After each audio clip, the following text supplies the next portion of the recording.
The legendary Ryman Auditorium in Nashville has quietly moved a symbol of the Confederacy that long held a prominent spot in the 125-year-old building. According to the Nashville Scene, the sign, which read 1897 Confederate Gallery in honor of an 1897 reunion of Confederate veterans at the Ryman, prominently hung from the upper level of the auditorium, directly across from the stage and performers' direct sight line. Though the Confederate signage was sometimes covered and read 1892 Ryman Auditorium during such high-profile events as a John McCain campaign visit in 2008, and the filming of a Netflix comedy special last year, the Confederate Memorial has now been permanently removed from the main auditorium and added to a museum exhibit about the hall's history. If you come to the Ryman as a big-name performer, and you're looking right out at the center of the balcony and you see that sign, you don't know what it means, historian and Ryman consultant David Ewing told the Scene while standing in an upper-level hallway that's home to an extensive Ryman timeline and the Confederate sign, complete with an explanation of its history. Or if you're a fan, that comes at night, not during the tour, you don't know what it means either. This is the appropriate place to have the sign and tell the story of 125 years of the Ryman, and particularly how the gallery got built.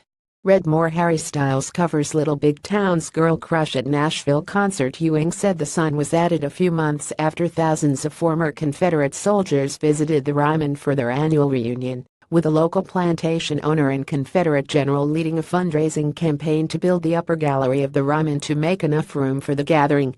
If they didn't come to the Ryman, their plan B or maybe their plan A was they were going to go to the Tennessee Centennial Exposition and build a temporary building for them to have their three-day convention in, Ewing said.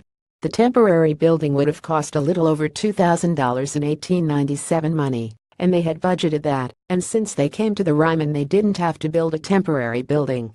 After their convention was over, they were doing their accounting, and they had $2,300 left in their budget. So they donated it to the Tabernacle. The Ryman was then referred to as the Union Gospel Tabernacle because the Tabernacle built this balcony that cost $12,000. They kind of felt a moral obligation to give their remaining convention money to this. Curiously, the sign that was moved to the museum is not even the original Confederate Memorial, which appears to have disappeared sometime between the Grand Ole Opry's departure in 1974 and the building's 1994 renovation. When the Ryman reopened in 1994 following extensive renovations, a reader wrote a letter to the Tennessean newspaper praising the makeover, but wondering where the Confederate Gallery sign went. I'm sure after seeing that, and maybe having some other calls or old-fashioned written letters, Gaylord Entertainment Company probably decided to reproduce the sign and put it back up where it was, Ewing said.